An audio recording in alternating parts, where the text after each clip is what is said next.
People in one North Fort Myers neighborhood say a debris pile has become a major safety hazard, especially when driving. They tell us, and we've seen this from our reporting, that the pile is blocking the view on one busy stretch of road in North Fort Myers. Now, people are trying to get rid of the pile, but they say it's a complicated process, one that Lee County commissioners have decided to help out by voting to start removing debris from commercial properties.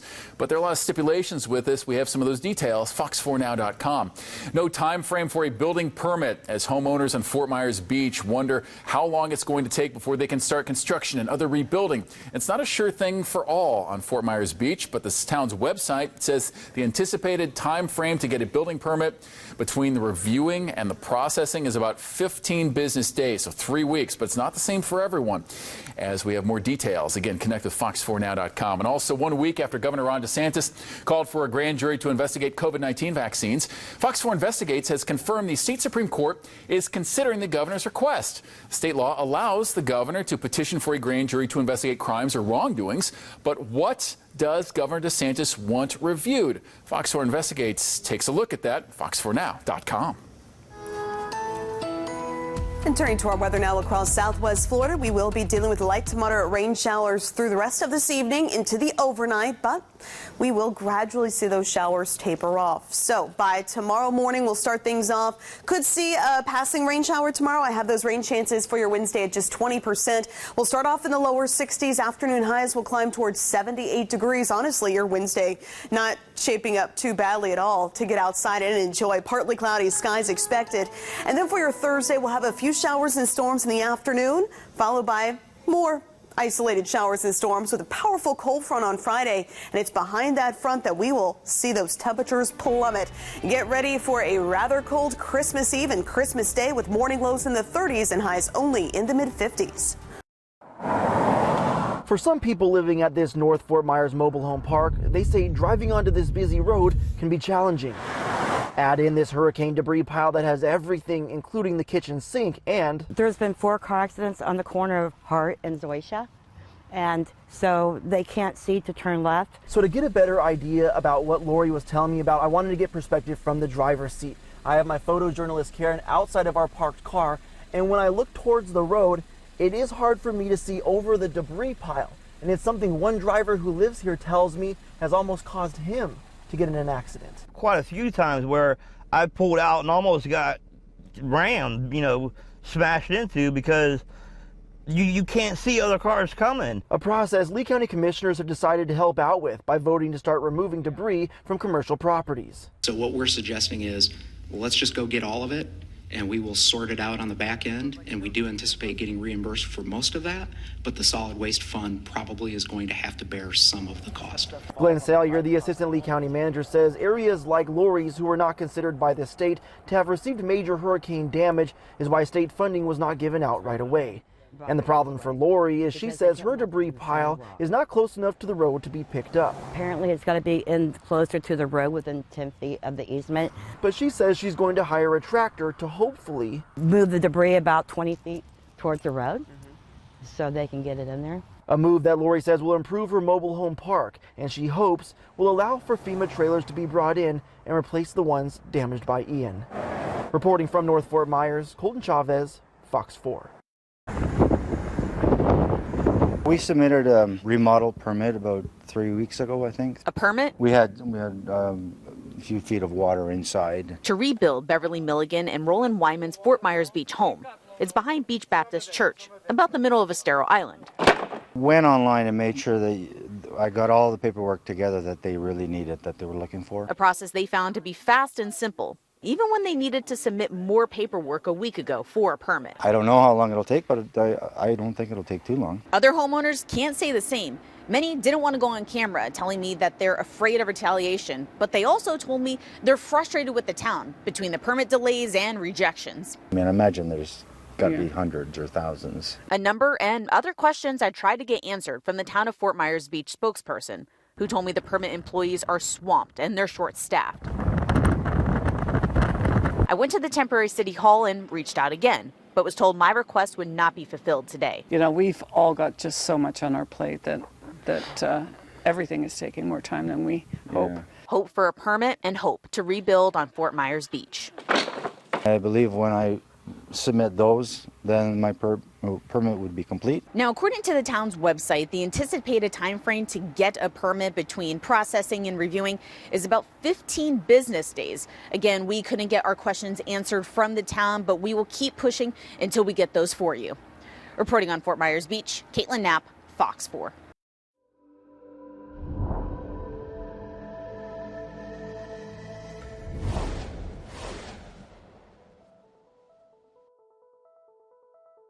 In a surprise move, Ukrainian President Volodymyr Zelensky will visit Washington, D.C. on Wednesday.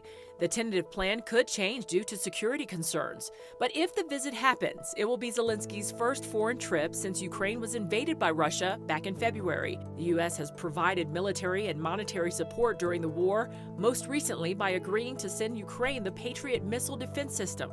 Republicans signaled Tuesday that they will not block a budget for next year. The $1.7 trillion budget must pass by Friday to avoid a government shutdown. Earlier in the negotiation process, some GOP leaders suggested delaying things until they took control of the House in January. Tuesday, leaders sent a different message, saying they plan to pass this year's budget and will try to reduce spending next year. A grim milestone in the fight against fentanyl. The DEA says it seized almost 400 million lethal doses of the drug in 2022. That's twice as much as last year and is enough to kill every person living in the U.S. It may only be the tip of the iceberg, though. Analysts believe the U.S. only catches 5 to 10% of fentanyl coming across the southern border. The most important thing you need to know about the January 6th investigation right now is this select committee in the House of Representatives never had the power to actually charge or actually indict former President Donald Trump. That was always the purview of the Department of Justice, and specifically the special counsel that has been charged with investigating the former president at this point in time. And I want to share with you a name on screen real quickly that's important to remember over the course of the next several weeks and months. Jack Smith. He is leading this special counsel investigating not just the January 6th actions of former President Trump, but also those classified documents down at Mar-a-Lago. Mr. Smith is a career prosecutor, most recently prosecuted war crimes in Europe, previously led the Public Integrity Unit at the Department of Justice. He's familiar with high-profile political investigations. In speaking with federal prosecutors, former federal prosecutors, they believe we may be months away from an actual decision regarding any charge or indictment as opposed to several weeks. The most important takeaway from the work of this January 6th Select Committee, the evidence collected, the interviews conducted by this committee. That's what the January 6th investigation over at the Department of Justice and the special counsel is certainly looking for in the final report, which is out tomorrow, as opposed to any grandiose speech from a member of Congress. We'll be continuing to follow this story very closely, as it certainly impacts the political future of former President Donald Trump. In Washington, I'm Joe St. George reporting. By now, you're probably familiar with what Narcan is and how it can save lives as we discover more about fentanyl. One of the things not often talked about is how it's so difficult to treat. So we wanted to come to a medical detox facility to see why that's the case and what's being done about it. Is it difficult to talk about this subject? No. You've likely heard stories similar to Sean Kavanaugh's, stories of pain, addiction, and how they both almost led to death. There was one time after I started using intravenous heroin that I did come across the fentanyl that came over the border, the powdered form. And I was scared, and I chose to smoke it rather than use it intravenous, and I OD'd on it. And if somebody didn't find me within probably 15 minutes, I would have died. Sean was in his mid-20s, went to rehab, and quickly fell out like he had so many times before, because fentanyl is proving to become harder to quit than other opioids. Doctors are calling it precipitated withdrawal, or withdrawal brought on by the very drugs meant to ease them. Right now, opioid addiction is treated by two main drugs, buprenorphine and methadone. They are both known as partial agonists, or drugs that bind to the same receptors as the opioid. Think of them as placeholders, so you don't get a high, but you also don't get the withdrawal. Traditionally, these agonists are administered once the original drug, say heroin or morphine, has left the system. The thing about fentanyl is it breaks down in the body a lot slower than naturally occurring opiates. So where withdrawal from heroin might last 24 hours, a withdrawal from fentanyl might last 72 hours. Trying to treat fentanyl as if it is the same as any other opioid, is playing into the cycle of addiction. Eve Sandler is the clinical director at Gallus Medical Detox, a facility that helps wean people off drugs. And she says the prolonged discomfort only worsens the fentanyl epidemic as it scares people away from help. I think it prevents a lot of people from seeking treatment to begin with. Like, nobody wants to think that they're going to just suffer in a facility outside their comfort zone for days and days and not be appropriately treated. And so it makes it challenging to get people to seek help. When you're still coming to, there's still the addict mind in you that says, I still want to go get high again. Sean agrees. He's clean now and has started working for a treatment center himself, but knows how tempting it can be to use again to ease the pain.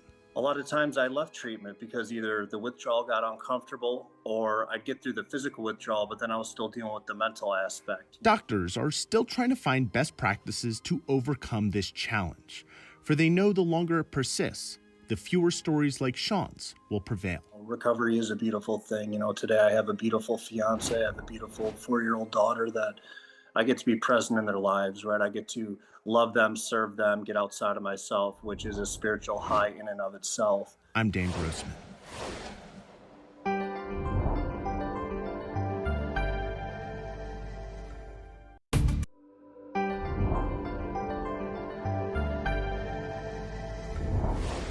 There's no place like home. And not long ago, buying one was less complicated. As recently as 2021, the market saw record low mortgage rates, thanks in part to the pandemic. In December of 2020, the mortgage rate dipped to a record low monthly average of 2.65% on a 30-year fixed mortgage. Demand drove inventory down and spiked home prices. The average price of a new home sat at $391,000 before eventually spiking to $453,700 in 2021. Realtors believe this gave Americans a chance to cash in on their home equity. A typical homeowner in 2020, just by being a homeowner, they would have accumulated around $24,000 in housing wealth. But things have changed. The rate on a 30-year fixed mortgage has shot up over the last 12 months, now hovering at about 7%.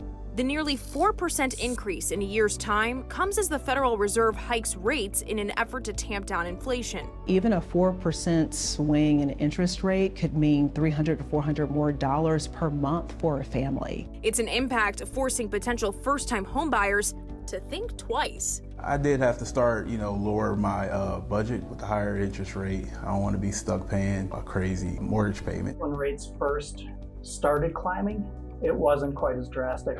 But now the compounding where they're continuing to rise at that higher pace, we're seeing more and more people starting to drop back. This year, the National Association of Realtors found first-time homebuyers made up just 26% of all homebuyers. That's down from 34% last year and down from 50% in 2010. And according to the NAR, first-time homebuyers are getting older, with the average age at 36 years old. And selling a home is now taking longer. In May, a house spent an average of 31 days on the market. By September, the average went up to 50 days. And it's costing more to claim the keys to the house. The median home price through October was at nearly $500,000, an increase of over $80,000 compared to a year before. Experts say that's due to low inventory. But despite challenges, some industry experts think there is hope for those who were shut out during the home buying rush. With people pulling back, if you're still in the market, now you don't have the competition that you had, right? There are more and more price drops coming. A welcome sign to those aiming to buy a home of their own. Interest rates don't stay there, but your home will. Lauren Magarino, Chicago.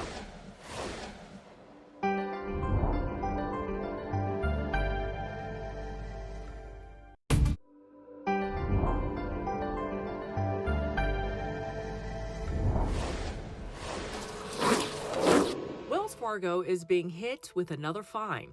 The bank will pay close to $4 billion to settle a complaint about the way it handled mortgages and auto loans, as well as the way it charged overdraft fees. More than half of the money is supposed to go directly to the people affected. Wells Fargo has been dealing with multiple scandals for years. The bank said in a statement that it already accelerated changes to the workplace. CVS and Walgreens are putting limits on the amounts of children's pain reliever people can buy. Walgreens will cap you at 6 products. For CVS, the limit is 2. The companies say the limits are to make sure there is enough supply for everyone. Demand for brand names like Motrin and Tylenol have surged as outbreaks of flu and RSV ripple across the country. Justin Bieber just picked a fight with H&M. Monday, the pop star said on Instagram that H&M's Bieber-themed merchandise is, quote, trash. Bieber said he never approved any collaboration. H&M, a Sweden fast fashion brand, currently sells clothes featuring the singer's picture and lyrics. In a statement, company leaders say they followed proper approval procedures.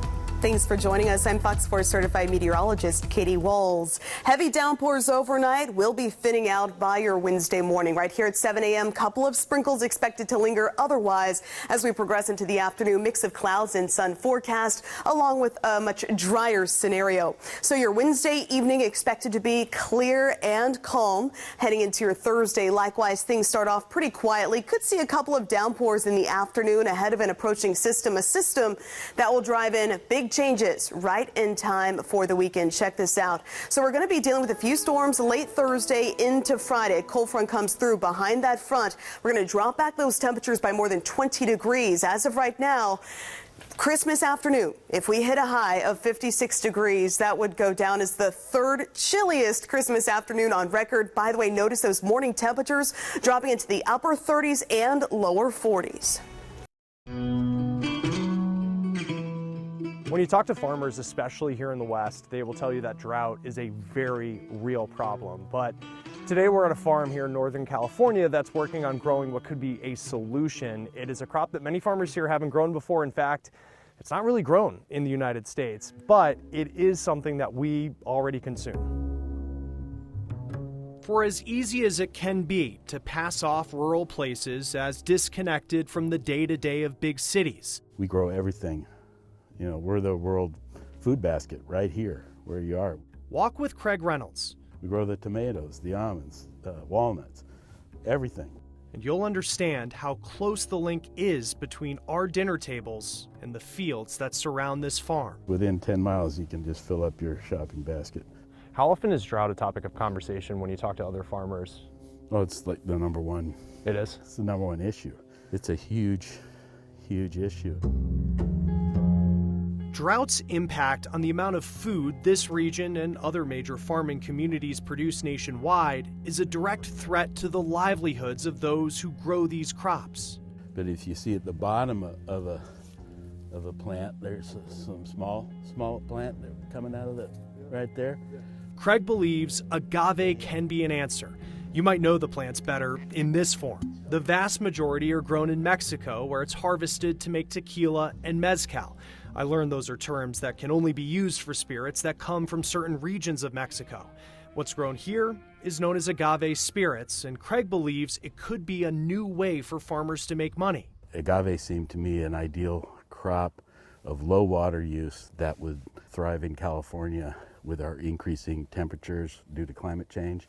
Agave requires a fraction of the water that the traditional cash crops of this region, like almonds and olives, need to grow. This right here was an olive orchard 6 months ago, and it was taken out because we don't have enough water for the olives, and we're putting in agave here. For now, Craig makes only enough spirits for a small number of distilleries. One of these can make 8 to 12 bottles. But the question that he, other farmers, and those at the University of California, Davis, like Ron Runnebaum, are trying to answer is whether this crop can be grown on a large commercial scale in the U.S. From my perspective, it is really the drought that is driving this, and the interest of growers in being able to plant something that will use or could use very little water. Ron told me it could be a decade until we know whether farmers can count on agave. This is what we plant. Since it takes at least 6 years for one plant to grow. And there's some risk involved.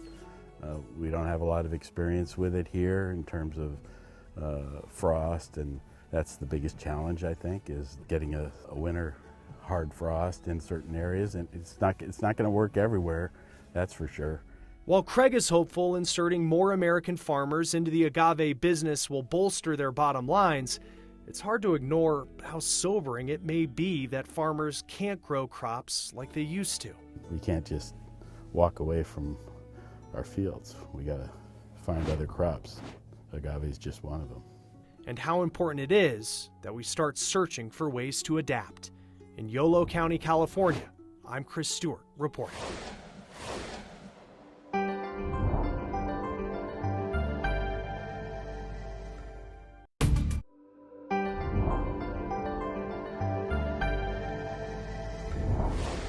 It is the season of giving, and one teen story is showing just how big of an impact kindness can have. This is 14-year-old Jocelyn Green. She battled leukemia at Nationwide Children's Hospital, where she decided to give her wish from the Make-A-Wish Foundation away. The hospital provided us this video. Jocelyn put her wish toward new entertainment technology for others like streaming services and TVs. I know that when kids like me go to the hospital, like they think they're going somewhere bad, but you know, when they go to the hospital and they get to watch their favorite movie or their favorite show, like they can have a little happiness in there somewhere. Jocelyn's decision then sparked involvement from the community. Her high school, along with their rivals, came together to double Jocelyn's gift to the hospital. To know that two schools that, you know, hate each other, so to speak, in the most kind way, rallied around and raised over $5,000 to add. It was just heartwarming, and everybody wore gold, and gold isn't a color, you know, for either team. Child psychologists say acts like this can also have a lot of mental health benefits for kids. Things like improved self-esteem, confidence, and compassion. One of the best ways to get kids interested in giving back is making a connection with the things they like. If they're really good at drawing and they like crafting, so let's make some cards, right, that we can put in the, you know, out to give to kids or to give to grandparents in a nursing home or whatever. Other suggestions she shared are cooking a meal to donate and hands-on volunteer opportunities.